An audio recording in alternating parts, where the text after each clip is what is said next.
Saturday morning, May 19th, 2018, Calvin Castine. Beautiful downtown Keeseville at the Heritage House Museum, home of the Anderson Falls Heritage Society.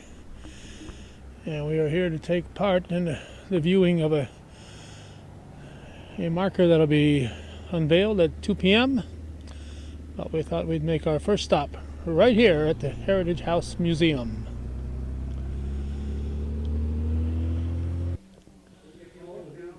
We'll be speaking shortly to Mr. James R. Jim Jones, but first we've got somebody from the museum here. Your name? Nancy Smith. Nancy Smith.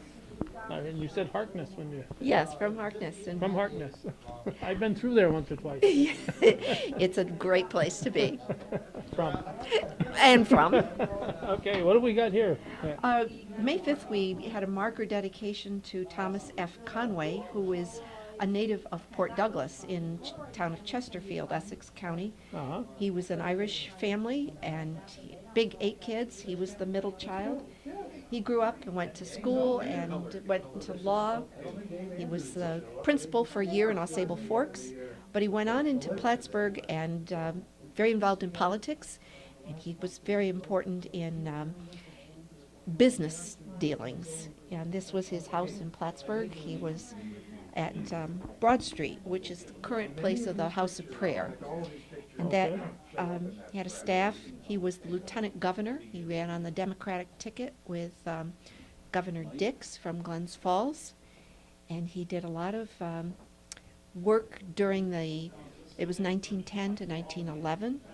At that time, they had the Triangle Shirt Factory fire, and he worked with the governor to make legislation to limit the hours of labor for women and children. So that was one of his contributions. And this portrait, this bas-relief, is during his time as governor. That was in the state capitol during his office. Okay, you had a marker, or the marker? The marker is at St. Immaculate Conception Cemetery in Chesterfield. He's buried there in his family plot. Died in 1945.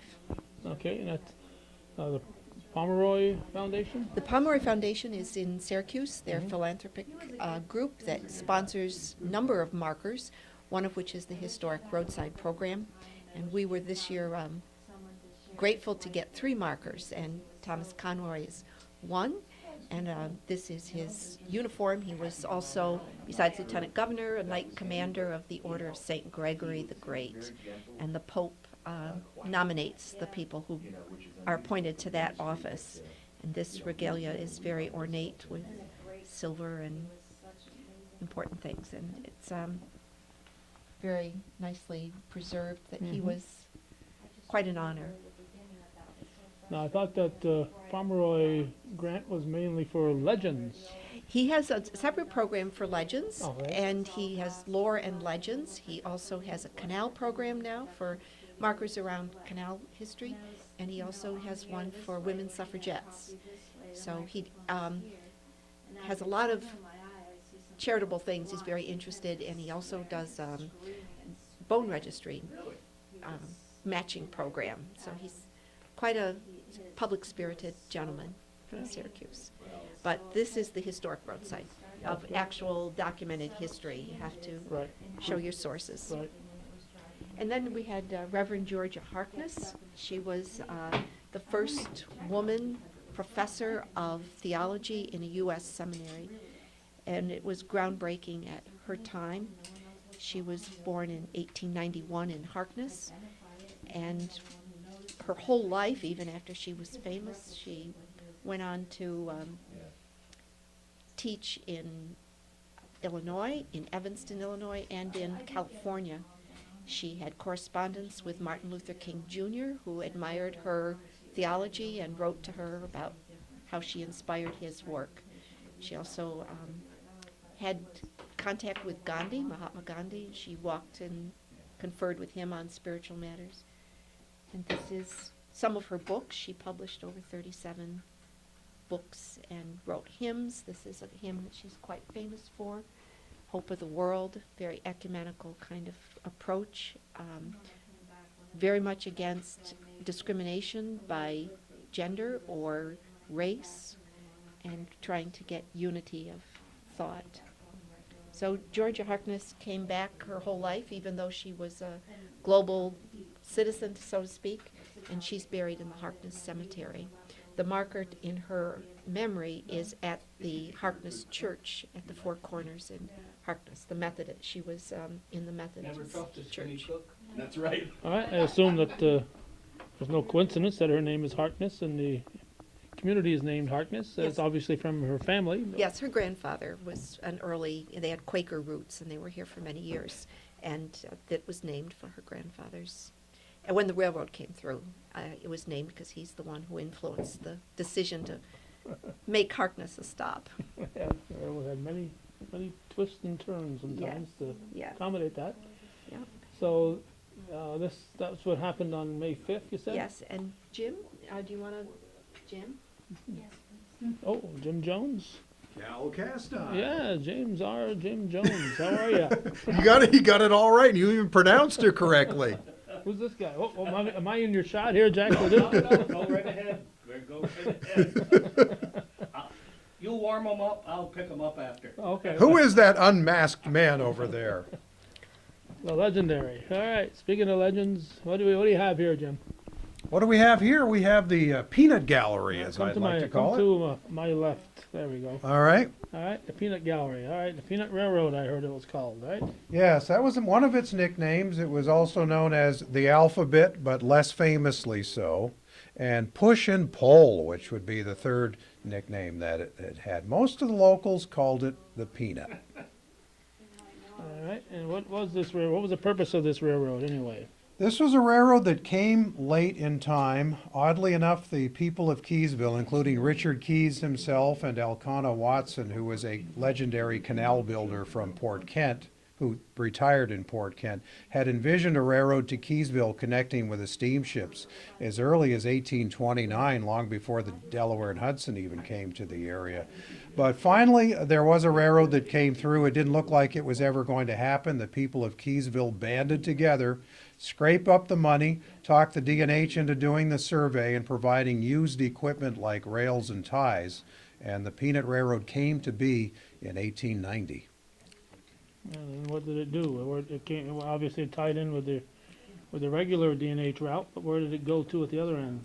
It was a 5.6-mile railroad from the docks at Port Kent at the station, the Delaware and Hudson station. It ran up the hill along Lake Street through today's golf course and the Ausable Chasm campground, and then crossed the Ausable River at the location of today's Route 9 bridge, and then veered off along Alice Falls where they actually had some industry, and then crossed Route 9 near where the first motels are as you head south, ran through the side of the hill there, and came out at where today's North Country Club restaurant is. That was the station. Okay, and that's where the marker will be unveiled later today? Yes, that building was built by Rufus Prescott and his contracting firm on land that he had donated to the cause in 1889, and the station was actually built in February of 1890. So we're honoring that building, which is the last of the Peanut Railroad structures that we know of. All right, you said there was some industry at the end of it. What particular industry were they looking at? Well, in Keeseville, at the end of the line, they had Rufus Prescott's furniture company. Also, other things came in, wood supplies mostly. In later years, Prescott was making cabinets for radios and things like that. But by then, the Peanut Railroad was gone. But a lot of furniture was coming out. And that's one of the reasons why the Prescotts were so interested in getting the railroad here, because they weren't able to effectively compete and grow their business, and it was even becoming difficult to survive because they didn't have rail service for all the goods that came in and out to supply their furniture business and their contracting firms. Keeseville was actually on the decline in 1889 when the town finally got together and they said, we've got to do something, we've got to get a railroad connection or we're just going to evaporate. So they did. This was a homegrown proposition. There were 10 members of the board of directors, and each one had a connection with either the Keeseville National Bank or local business. You had a guy who owned a local drugstore, you had an attorney, you had just people of various professional backgrounds who were the real movers and shakers. And the railroad had 17 full-time employees. That included track workers and management. You had a road foreman. You had the guy in the engine house, which was near where the highway garage is, right over by the North Country Club. That's where the engine house was. One of the really interesting things about this railroad was there was no way for the locomotive to turn around. There wasn't what they called a Y, where a train would back up and then go forward and then be able to be in a position where they would be heading properly, face forward, back to Port Kent. Instead, the train came out face forward and backed up all 5.6 miles to Port Kent. There was no turntable, which is another railroad tool to turn a locomotive around and get it headed back in the proper direction. It was very interesting. The only other railroad in this area that I'm familiar with that lacked a way to turn their power around was the Bristol Railroad, which was another 5-mile short line, and that was in Vermont. Well, that would sound like a dangerous proposition where the people in the engine can't really see if they've got a bunch of cars behind them what's at the crossings. You had to have the guy on the head, and this was before you had radio, so that they would have the radio communication. So at night they might use lanterns for communication, but it was dangerous. And it's amazing that this railroad only had one casualty that we're aware of, and it happened much later in its life when a guy drove a wagon across the crossing over near Alice Falls and was taken out. A few close calls. Some girls were walking out on the bridge and got out there, and the train was coming, and there wasn't enough time for a train can't just slam on the brakes. No.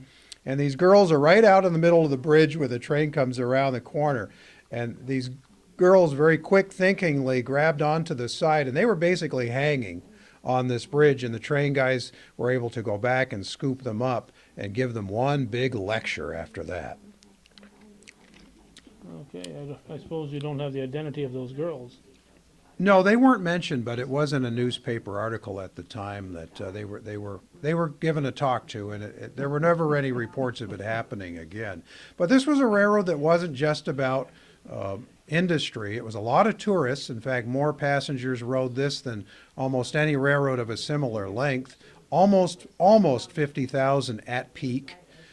Riders a year, and most of them were during the summer when the chasm was open and Hotel Sable Chasm was going. But there was also a lot of locals who rode that to get down to the Delaware and Hudson and go wherever they needed to go. There were celebrities who rode this because the railroad did go to the chasm.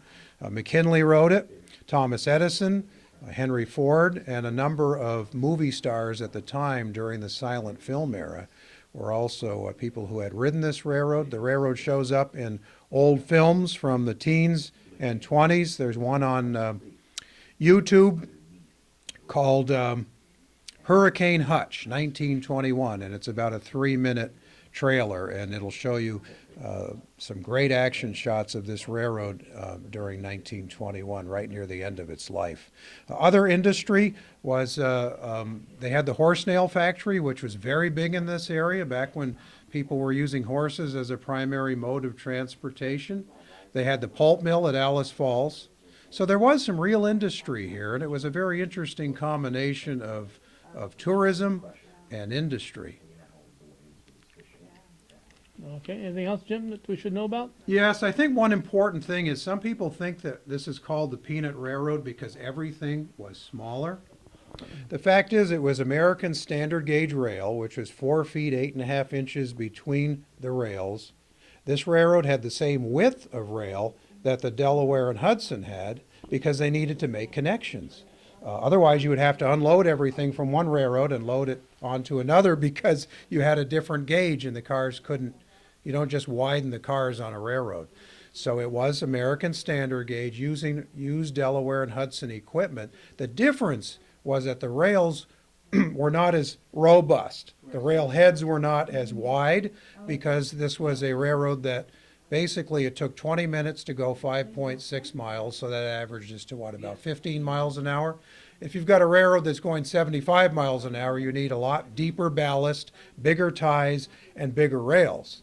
But still, it's a 4 foot, 8.5 inch width in between the rails. Yeah. So when people hear the name Peanut Railroad, we're not saying that this was a narrow gauge railroad. It was very much an American standard gauge proposition, so that it could connect with the rest of the U.S. rail system. And it did for 34 years.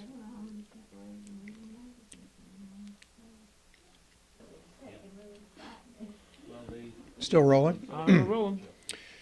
The other really unique thing about this excuse me, the only other really unique thing about this 5.6 mile railroad that comes immediately to mind is the fact that for a few years during the middle of its life, it was an electric railroad and a steam railroad, meaning that they put up some catenary wires over the tracks and they could run an electric motor car, and they often did in addition to the steam. That wasn't practical in the wintertime when you had all the snow, because these motor cars couldn't push through that. They didn't have the big plows, they didn't have the weight on their side. And there were a lot of times when you had heavier trains that you wouldn't have ever used one, but it was a good money saving thing, and it was really the result of the fact that early in the 20th century there was discussion of extending this railroad all the way to Saranac Lake and Lake Placid. So at that point they wanted to have what was then in fashion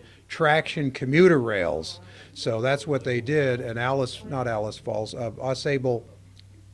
Chasm Falls, Rainbow Falls in particular, was part of an area where they would generate electricity for the railroad. This picture here in the bottom middle, is that showing the electric? That is the Brill electric motor car that served the railroad from 1905 to 1911. We've been told that it was sold to an Albany traction railroad. I'm still trying to track that information down. I'd love to find out where it went next. It was called an express electric car because it was really designed to haul, as you can see in the middle there, an express door, in addition to the little door next to the front of the cab by the number 3 where the engineer would have got in. So the connector would run along top of underneath the electric. It got its juice from the catenary above. It also had what they called a third rail down below, which would pick up the electricity and distribute it to the wheels. I don't fully understand all of the scientific explanation for that, but it was big for only a few years, from the 1890s to the teens, and then automobiles took away that business very quickly. And its life and death coincided very closely with that of the Plattsburgh Traction Company. Yeah, I think a lot of trolleys had this type of a system, didn't they? Trolley Yes, cars? they did. They certainly did. Yep. So we had a trolley, we had a freight train, we had a passenger train. The Peanut Railroad seemed to be just about everything to everybody for 34 years. And if you've ever been in a bumper car, a lot of those bumper cars had that little thing that touched the top of the ceiling and helped produce the electricity, the power to run the bumper car at a county fair. All right, anything else, Jim, that we should know about before we shut this camera off and move on? I know Jack LeDuc's itching to talk to you here. Well, this is still a work in progress. I have several hundred photos, and I now have 92 pages of manuscript. So I'm digging deep. I've been to libraries. I've gotten the online newspaper sources. I've been talking with people.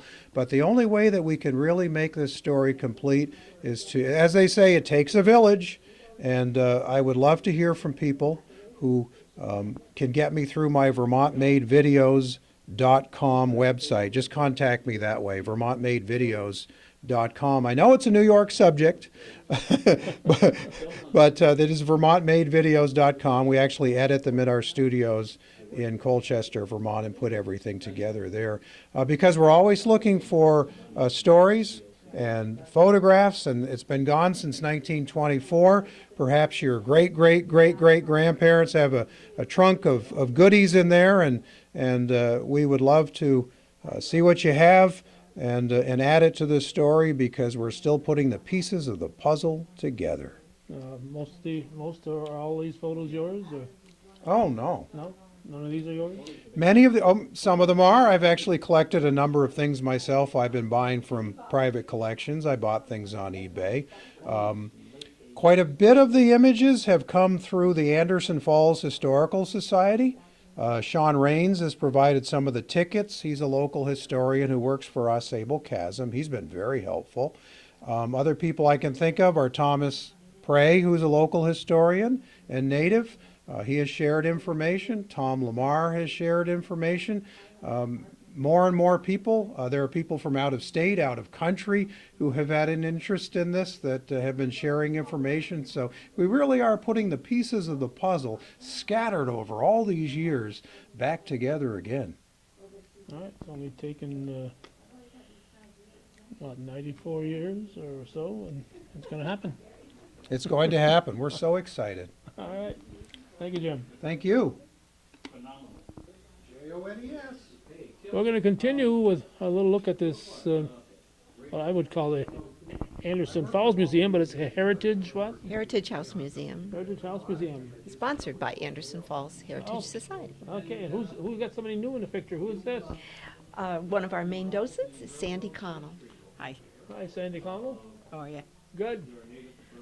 So we were talking about the map from 1852 and that the river is our backbone of the story, and it led to the original settlement by Mr. Anderson. Do you want to show where Mr. Anderson's, and the rivers was falls right there, and The suspension it's right up in here. took his name as Anderson Falls from that. And the border of the two counties, Essex on one side, and Sussex and Clinton over here. All right, so there's Essex County, Clinton County, and you got so many bridges? there's 7 bridges in Chesterfield and Ausable towns that are on the National Historic River, Register rather, about the river, that there was so many commerces that went across the Ausable River. This was a big element to the history and why the town grew up. Keeseville Village, right in town, had straddled both counties and both towns, which now is dissolved, and we're a hamlet. Yeah, the Keeseville has dissolved. I was gonna point that out when Jim Jones back there said it takes a village to put something together. I said, well, you're too late. But Yeah, I village decided to is- let it go. Yeah, the village was dissolved a few years back. Yeah, But I think Saranac Lake is another village that straddles two counties, I Yeah. believe, right? So this was, I'm sure, not that usual that one incorporated body could be part of. adds to the richness, though, of how you get double the amount of people interested from wherever you happen to All call you home. Essex County people, look at this, and all you Yes, Clinton County yeah. people, look at this.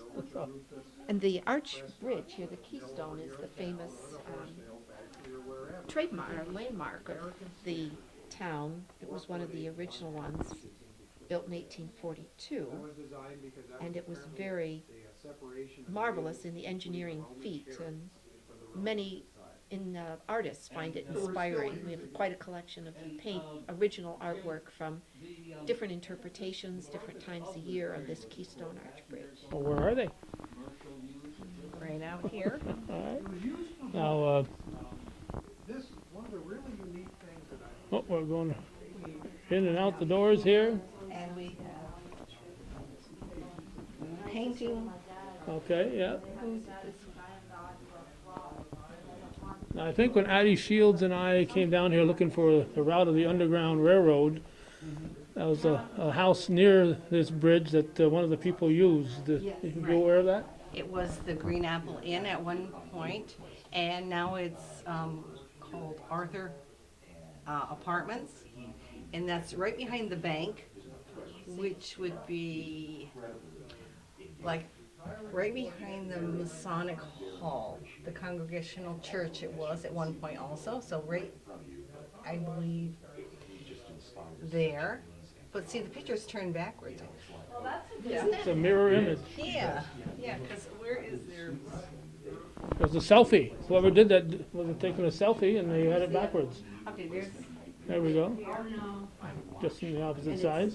Behind here. it would be right on this side. Okay. And that, there's a historic marker near there now. It's on Yes. North Sable Street. but there's a lot of beautiful renditions of this iconic feature. Now, Anderson, do we have a first name for the fellow? John? John Anderson. John Anderson? Didn't he run for president a few years back? Third-party I candidate? don't think so. No?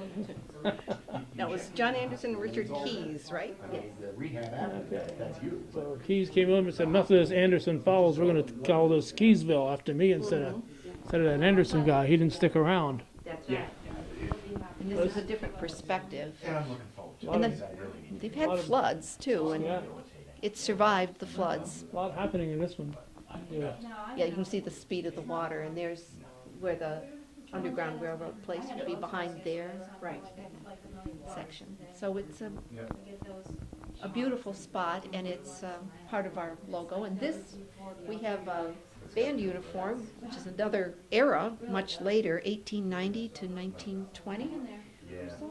The Harmony Band, which was the local Keeseville brass band, and this was an original uniform that the band members had, family members make these. The mothers The made, mothers. the mothers made all of the uniforms for the band members. Doggone mothers, huh? They're so, so everyone must have been a little bit different if they, Well, pretty much, but, I mean, it would be pretty much the same, but all the stitching and everything yeah, it would would have to be. be just, yeah. Of course, they were making quilts, so there's a lot of that stitching, the type of thing you do with a quilt. The initials of Keeseville on there. It's not a they wore it in the summer, but it would be hot because it was wool. And where the Keeseville Library is now, there used to be a bandstand there, and that's where they would perform, or they would perform all over the North Country.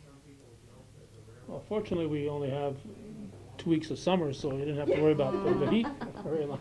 Right. But that was fun, and at that era, marching bands were Oh. very popular. And many of the local towns would have their own You know, band and. band shells where they'd gather. You know, we don't go every year, but we try to go to Norwood Oh, at super. least Yeah, at they're least the once great every 3-4 example of it. years. Yeah. You know, they still have the Norwood brass band in the summer. There's our local history, kind of in pictures, or all the highlights for a great summary of the town through many decades. There's an archives attached to the museum here where Sandy keeps most of our family tree records and some town and village burials and marriage records. So in addition to the artifacts in the museum, we do have research archives that Sandy's the expert at managing the photos and the inventory, and the display is only a portion of what the collection actually holds. So we're very pleased to have a rich story to tell, bigger than, can't even be held in a single house. Well, yes. Well, I chased you out of that room we were in. Let's go back to that room. Yeah, do you want to show them the Connell family? Oh, It's not, the Connell family, yes. we have, Now, I think we've had a politician or two named Connell, haven't we? yeah. Yes, yes. Want to name them by name? Where are you going? Where are you going? She's running away from me. Oh. John Connell, Uh-huh, who's my father-in-law yeah. also. My father knew him because my father was highway superintendent in Champlain, and he'd talk about him. Wonderful guy. He had racehorses, Yes, he did. Yes. trotters, I believe, right? Trotters, yes. Yeah. Yeah. You're pretty knowledgeable, huh? And then we just, Westport had a supervisor for a while named Connell, Dan too. Connell, yes. Yeah. I'm watching you people, so be careful. And I know there's some relation there. I know Gordy Little was involved with some Connells too. Oh, yes, yes. Gordy Little is my brother-in-law's stepdad. All right, so go ahead. Okay, so out here is the display Okay, let's for go there the- then. All right, you're gonna have to help me out of here when I come to leave because I'm lost already. Okay, this is a new Come display. to stay in my left because of my microphone and my camera hand. If you don't mind. Okay, I do. You do mind?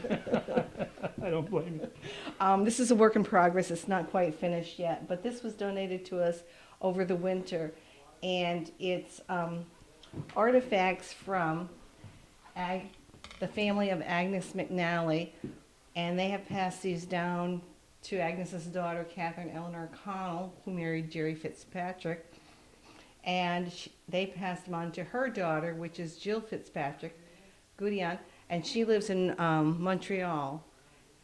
And she will be coming for the summer, and they They summer up at camp.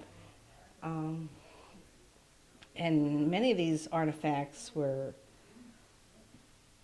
we have a autograph book back here from 1829 from the Keeseville High School. And it's very interesting because there's just so many people in there. We also have an autograph book from 1882, which if you would like, I'll show you some Well, autographs. certainly. Sure. All right, we're gonna get That one there. 1882. That's 136 years ago. All now. right. I was just a kid. And it's in Oh, fragile. really fragile, but some of these sayings are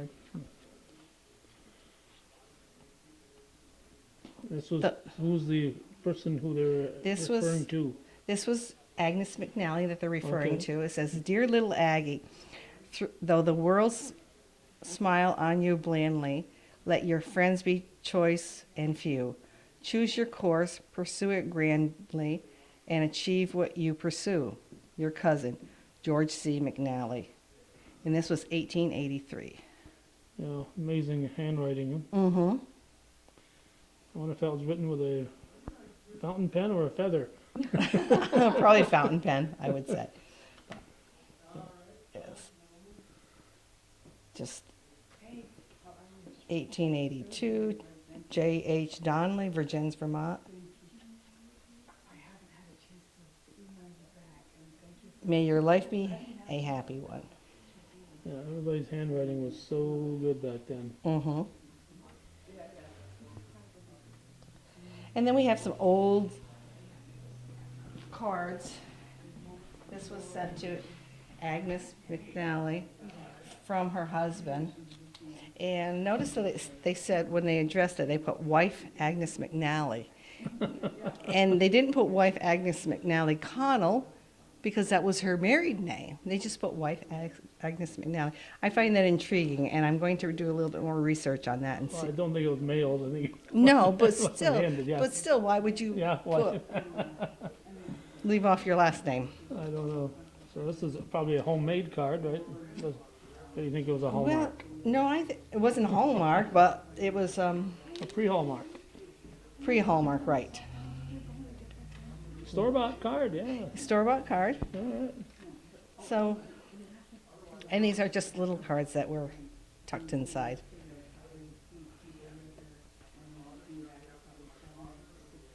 And we have some cards that were made out of material. This one right here is pretty interesting also, Okay. with the little embroidery. Yeah. This, I believe, would probably be handmade to some degree.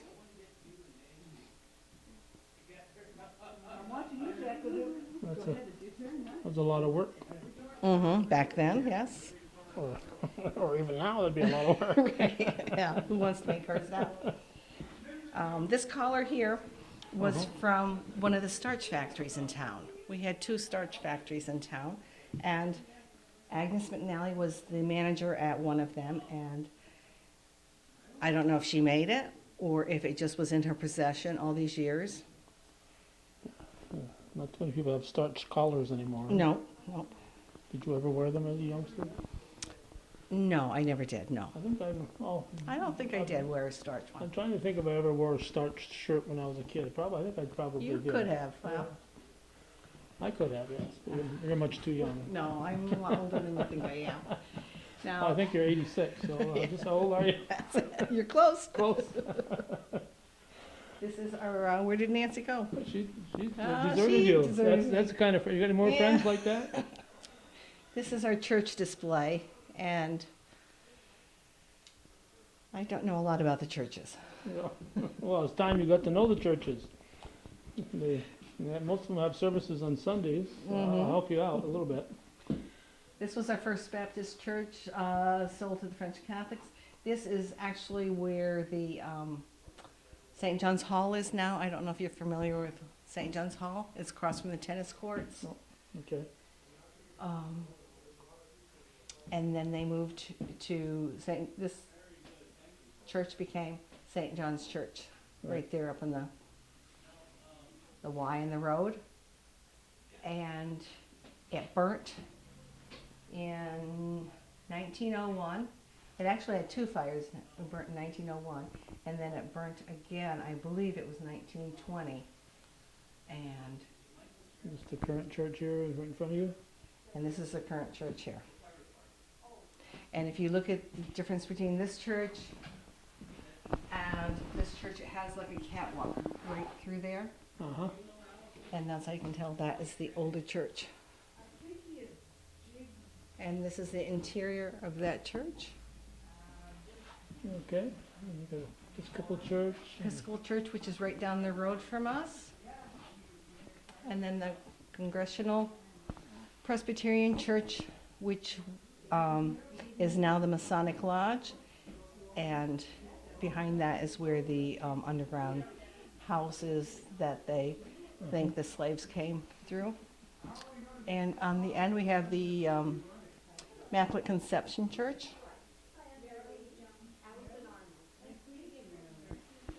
And then we have the Methodist Church down in the corner. And You better not skip any we have, denominations or we'll be in trouble here. oh no, we got a lot of them in town. We have the Methodist Church out in Harkness. We have the House of Hope Church downtown. The Fellowship Church. We have the Good Shepherd Church, Church of the Nazarene out on Hill Street. We have the Independent Baptist Church out Outer Main Street on Route 22. And this was the Sacred Heart Church that was in Port Kent. And the Baptist Church downtown where the Grand Union parking lot was. And I think that covers all of our I churches. hope I pointed the camera at every one of them. If not, blame Sandy. Now, the museum, do you have hours when you're open? Yes, we are open Tuesdays 9 to 12 and on Thursdays 10 to 2. We are open by appointment if you would like to call and come at a certain time when it's convenient for you. We would be more than happy to accommodate you. We are also open a couple of Saturdays during the summer. And we have evening programs. We have one evening program a month, and I believe they're going to be Wednesday at 7 o'clock, the third Wednesday of the month at 7 o'clock, and we're going to hold them over at the Town of El Sable Hall. Okay. All right, is this is an entrance too here, or This is an entrance. so the and two it's- entrances? Yeah, this is handicap accessible Okay, because we have the step out front. okay. Um, Okay, do not sit in this chair. well, that's an antique chair. All right, we're moving back out into this portion. This is a new exhibit this year. Okay, This is a uniform that belonged to Gordon T. Winkle. He was in the U.S. Army Air Corps, and he was also the principal of the Keeseville High School. And this was a uniform that belonged to Clifford Prey, who was military, career military. And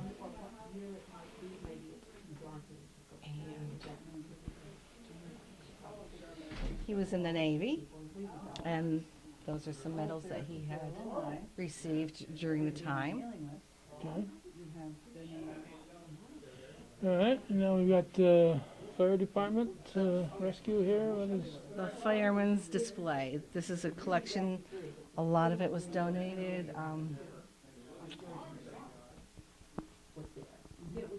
By Ed Vanette, and he was a fireman for 41 years, I believe it was.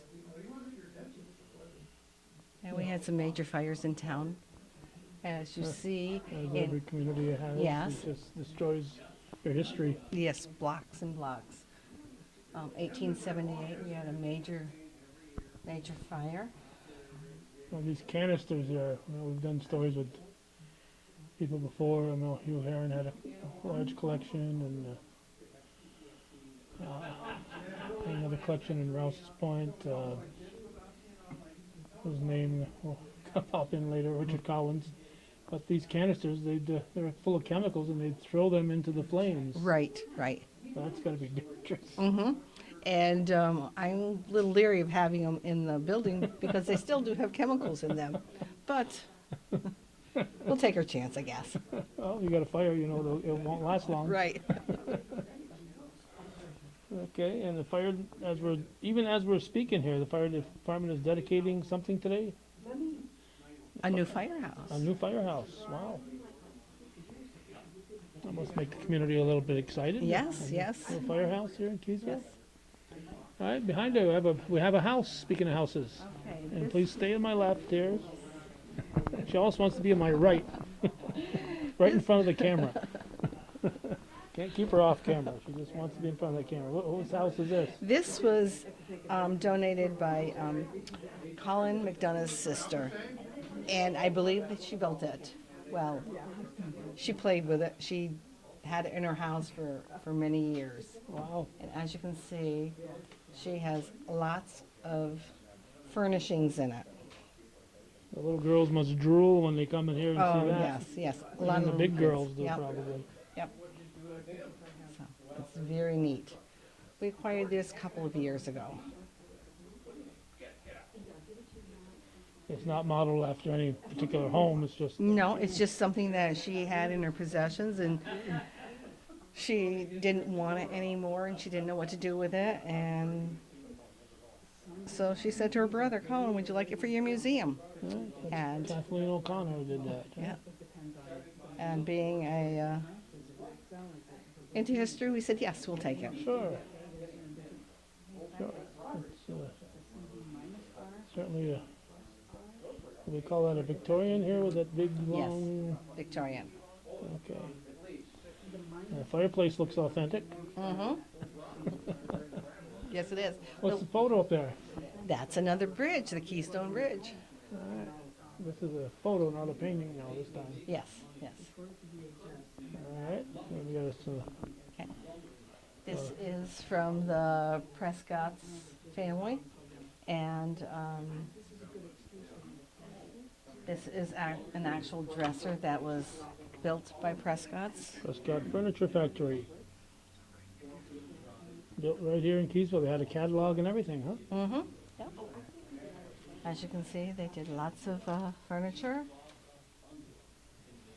And they also built coffins at one time. I know. Furniture stores and coffins went hand in hand. Mm-hmm. Yeah.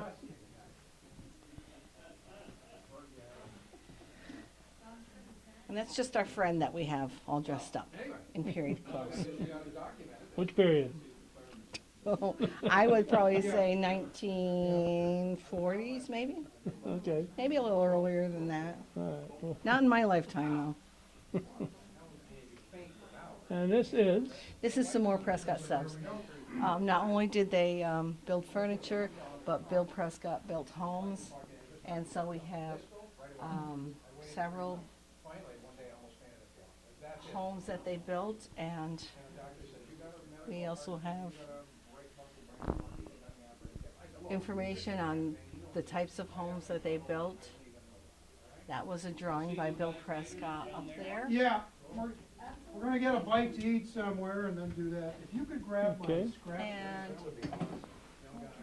I can't take some This more is- furniture and so. this is like tiles that they would offer to put in your home, Mhm. or carpet that you could choose from to put in. Okay. Then they ended up getting into the electronics available too. They see some radios and so on here. Yes, they did. They did. They did the cabinets for Oh, okay. for the radios. This was actually a plate that you used to advertise in the newspaper. Right. So it'd be all set to go except you stick in the dealer's name. And Right. Every once in a while you'll see an ad that says dealer's name. Or somebody forgot to put in the dealer's name. Right. And Jack LeDuc left his hat here? Yes, he did. Is that part of the collection, or is he taking that with him? No, is he still here? Or? Oh, he's still here. Okay. And this up here is Matty McDonough was our undertaker, and this is his acceptance letters when he got accepted, when he wrote to Prescott's looking for a job. And that was back in 1934, and he went to work for them, and this is his bio, his timeline Well, good to see you, Tom. up there. Hey, don't forget your collectible hat here, No, Jack. I got more junk to He's bring got so out. much historic equipment from the All right, we're gonna keep the camera rolling here. We got a plaque that says First Baptist Church on it. Do they know that you've got it here? I don't know if they know if we have or not, but we would like to get that back to where it belongs. We were just talking about a little while ago that maybe we should install it back up on the hill. Yeah, it looks like it was put up as part of the Champlain celebration. Mm-hmm. I see 1609 to 1959, so I know several markers were put up along Lake Champlain area in celebrating, I forget what you call the 350th. But I can't remember. I should know because I've got some posters at home celebrating that. But all right, and this is your modern phone system here. This is our, yeah, right. This is what they used in Osable Valley Telephone Company. I don't know when we acquired this, but it's been here quite a while.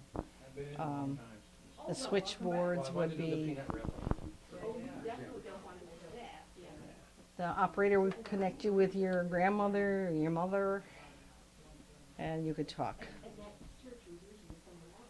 Yeah, and they could also listen in once in a while. Yes, they could. They knew more than any newspaper ever knew. Yeah. That's how everybody got their news, by listening in on the phone lines. I don't know what parties our line was, but I remember our phone was 11Y11 was our phone number, and one long and two shorts was our ring. So, Oh. so if it was one long and one short, then don't pick up. Send it somebody else, Right. and they'd know when somebody was listening. And the famous telephone in the telephone booth. Yeah. Pay phones are getting harder to find now. Everybody carrying one in their pocket. Right. But I did actually see one when we went on vacation a few months ago. And I was stunned that there was still a payphone booth with a payphone in it. Well, Superman's got to change his clothes once in a while, you know. Dave Beckwith was a friend of mine, patient. Okay, we are going to save something for all you folks to come to visit. I see Perils of Pauline here. You know anything about that? No, I don't, as a matter of fact. All right, I know that was when they used to have the Arctic movie down in the Fort Henry area, and I'm not sure if this was an Arctic movie or somebody else, but I do know they shot movies in the Keeseville area, and I think a scene of somebody going off Osable Chasm or something in one of these Perils of Pauline movies, so that might be why that's there. Right, and see, I'm not that old, so that's why I don't really know. Well, I used to go watch these silent movies when I was just a youngster. And you got some, you've seen the railroad stuff with Jim Jones, but you've got other stuff here. And Okay, this is about the Keeseville National Bank, and was the first bank in town, called the First Bank of Essex County, right on Main Street. It is down on the corner where the mobile station is today. And we actually had a bank robbery in town oh no, back in 1877. And the Keeseville Bank got robbed and got away with all our money. did you ever catch them? You know, Nope, not to my knowledge, they didn't. unfortunately, I haven't had too many bank robberies in the Clinton, Essex County area. But I do remember one when I was kind of young, and I don't know why the man's name stuck with me, but in Ellenburg Depot. Somebody robbed the bank there and killed the teller, Roy Dominy. Oh, And that was, I think, in the 60s. And about 2 or 3 years ago, I was reading the obituaries and found a lady named Dominy, and I read her obituary, and sure enough, it was his widow who died, lived another 30, 35 years after he was killed. But it's right there. There's still a bank there, right there on Route 11 in Ellenburg Depot. So everywhere you look, there's pieces of history, and people keep coming here saying, "I want to see something new," but it's all stuff that's old, right? You're not Right. coming here to see something new. that's right. You come to see something different, but nothing new. Yeah, we have new displays, but old artifacts.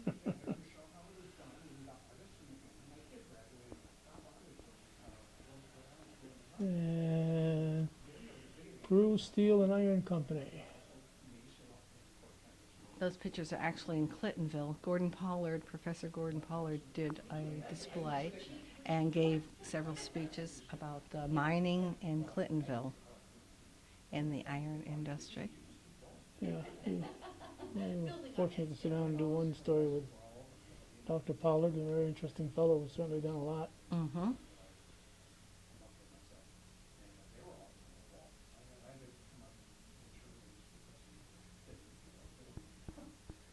And Clintonville certainly has an interesting past.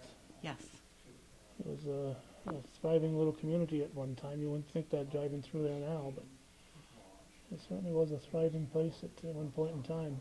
Yes, and I just did a little research, and I want to say it was back like in 1850, 1870. There was like 4,000 plus people living in Clintonville Yeah, area. you just couldn't believe it now. Yeah. But yeah, I wish I remember the guy's name right now, Mr. Snow. He lived to be about 102. Remember what his name was? No. No. Anyway, he gave us a nice talk about finding all kinds of stuff there. All right, so everywhere you look, how many rooms are there? Do you know offhand? Full of stuff? 4 rooms. 4 rooms of Plus- displays. Well, 4.5, 5. 4.5. If you want to count our little gift Well, shop sure, area. a gift shop, yeah. We have some displays out there also.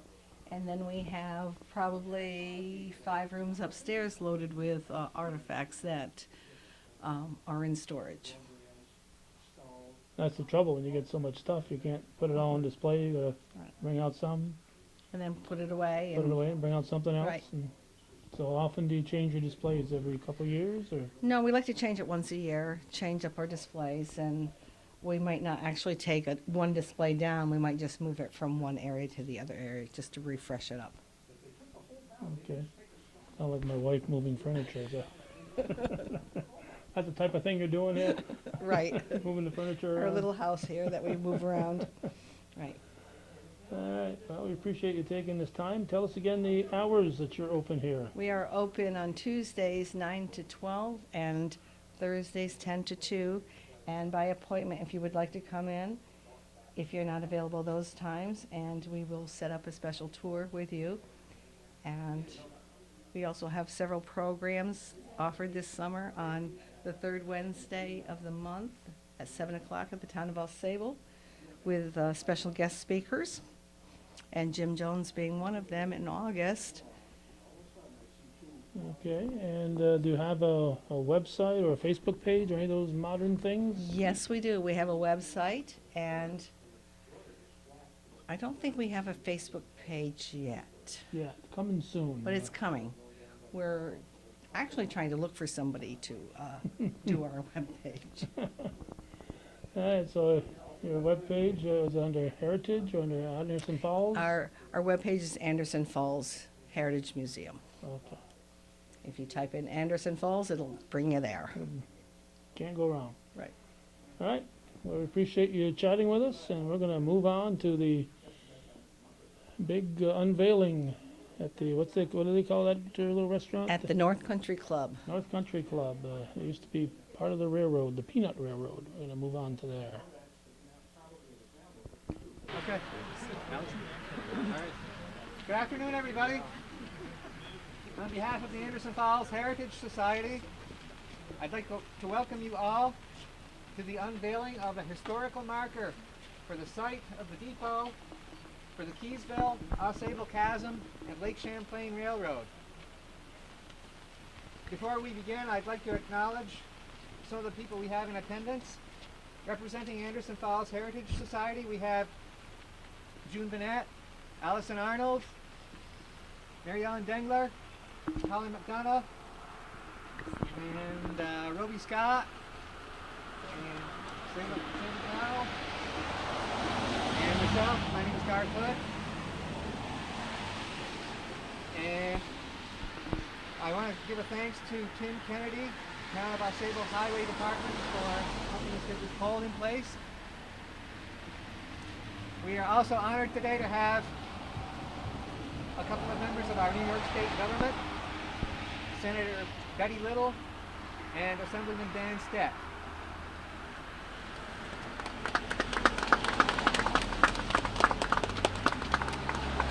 And at this point, I'm going to turn the program over to Jim Jones. Jim is a railway historian and radio personality and filmmaker, and a member of the Anderson Falls Heritage Society. So, Jim, over to you. Please welcome Jim Jones.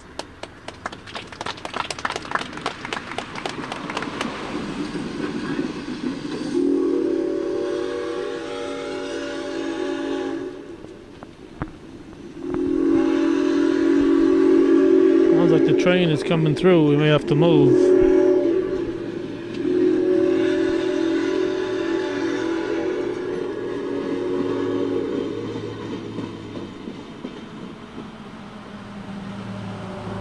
I've been waiting to hear that sound in this yard for a long time. On behalf of the William G. Pomeroy Foundation, thank you for being here this afternoon in Keeseville for the dedication of this new historic roadside marker. First, they commend the Anderson Falls Heritage Society for dedication that made today's special occasion a reality.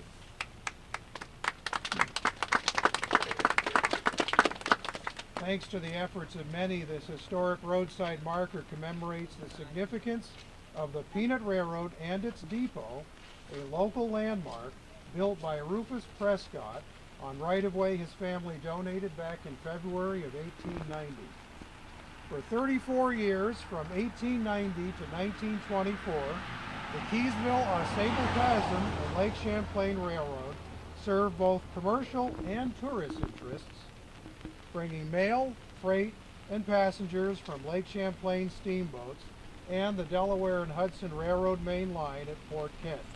The Pomeroy Foundation is proud to support efforts to preserve this history.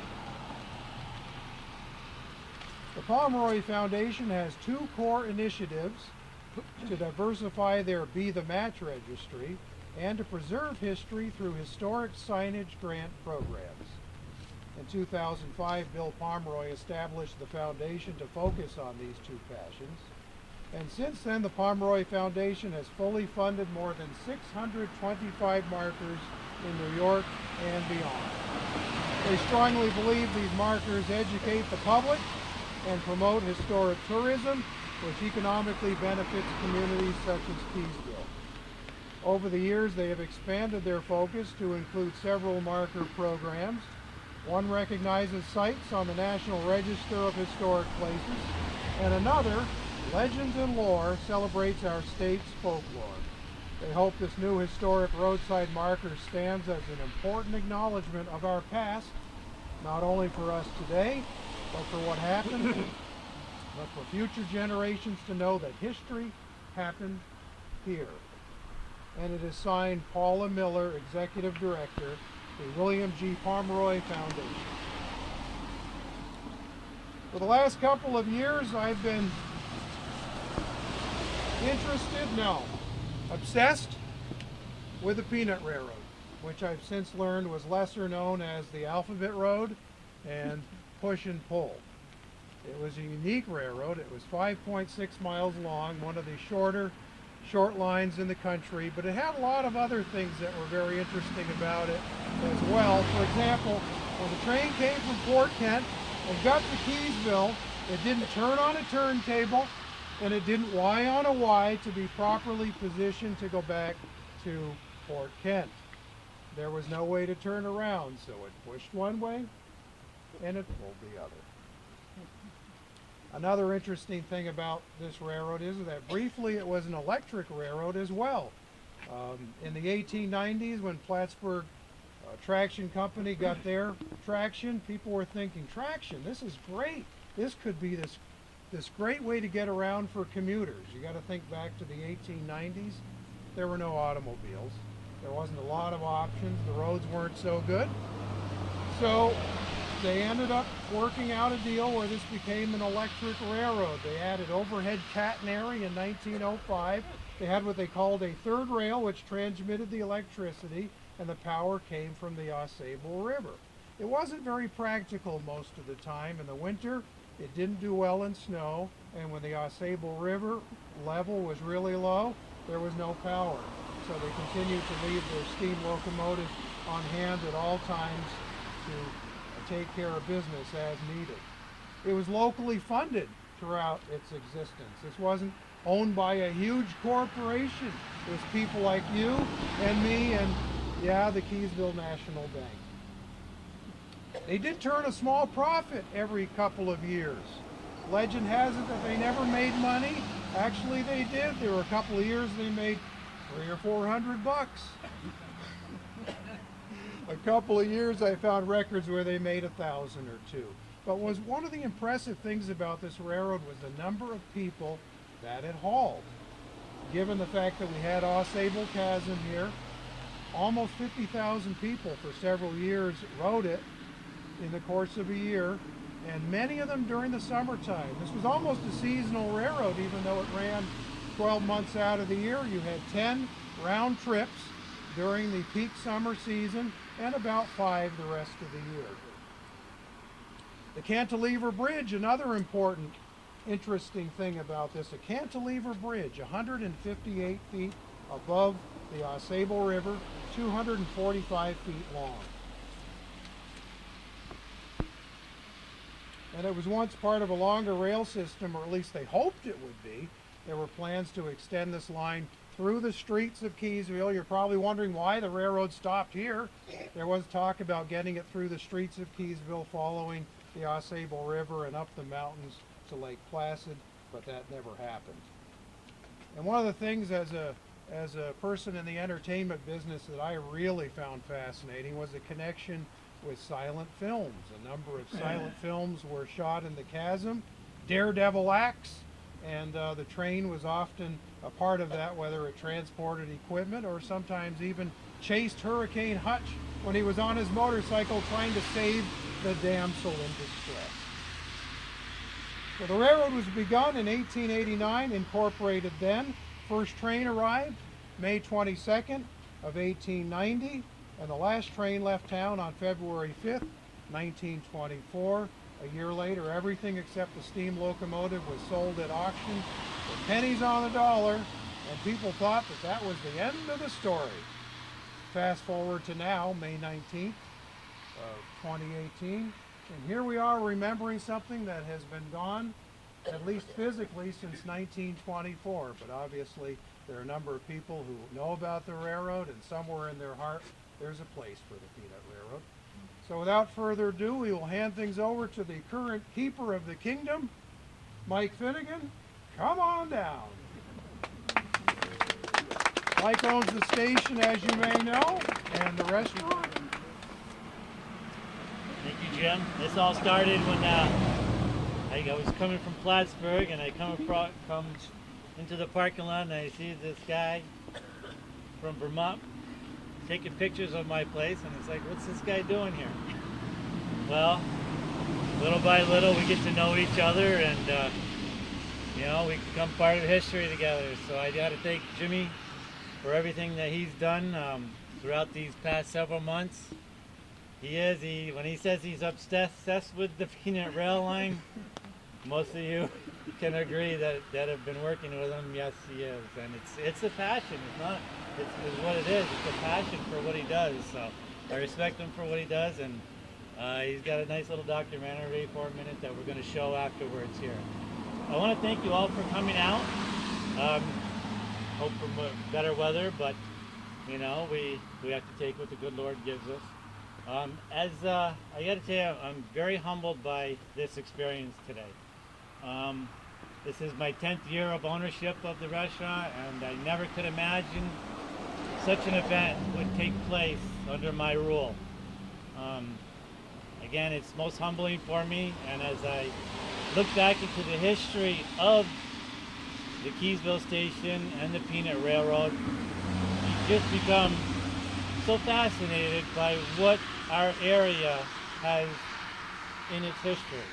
I knew a lot of the history, but when I went through Anderson Falls Museum last week, and as I look into all the clippings online, everything about the history of this, it just gets so fascinating. You know, I just want to pass it on to the younger generation. And the Anderson Falls Heritage Society, they do a great job in preserving our history. I encourage all of you, you know, go through the museum. You know, let these historians tell you the stories of, you know, our town, of the station, and everything that our great community was. We often say the North Country is the best kept secret, but if you look back into the 1900s, you look at all the hotels that were here, the Bridgeway, the Ausable Chasm Inn. You know, I mean, there had to be a lot of people coming through this area. It was very vibrant in the Industrial Revolution. And to just be caught up in all that was just overwhelming as I got more and more into what I was doing with what is now the historic train station. So I'm in awe of everything that is going on today and with you people here. And I couldn't be more honored to be standing here with this on my property. I just can't tell you how tickled I am. I want to thank all you people from the Anderson Falls Heritage Society. Jimmy, I want to thank you as well. You guys have done so much for me. And I will be forever gracious for your generosity towards this historic event. So now I'd like to turn it over to the Prescott family and Kelly Prescott with somewhat of a presentation. These guys are great people. They come and see me all the time. I love them, and it's all you, Kelly. All right? Thank you, everybody. My father could probably, my father's and his father, grandfather, great-grandfather, it was my father, Peter, and his cousin Andy's great-great-grandfather who built this, Rufus. And we're so excited that, again, that it's being recognized. It's part of our Keeseville heritage. And as Mike said, a lot of people say, what's so great about the North Country? We hear a lot more people say, what's so great about Keeseville? Everybody here is what's so great about Keeseville. The establishments that have been able to continue to do well, supported by the locals and also people from outside. We're just really honored to be here and help unveil this historic marker. So thank you, everybody, for being here.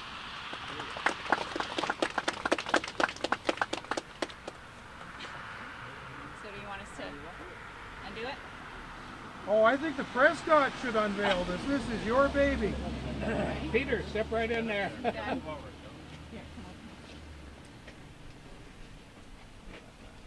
You just hand me the clips, Kelly. Get that one and we'll pull it. Are you ready? Which one? We'll pull it from the back. One, Yep. 2, 3. There you go. Train Depot, Keeseville, Ausable Chasm, and Lake Champlain Railroad. A peanut line took mail, freight, and passengers here to Port Kent from 1890 to 1924. William C. Pomeroy Foundation, Thank you everyone 2017. for coming, and you're welcome to come into the station and take a look. Mike has added a number of railroady kinds of things in there. From what I understand, there are consumables. So we're going to keep the camera rolling as we show you where we're at here in Keeseville.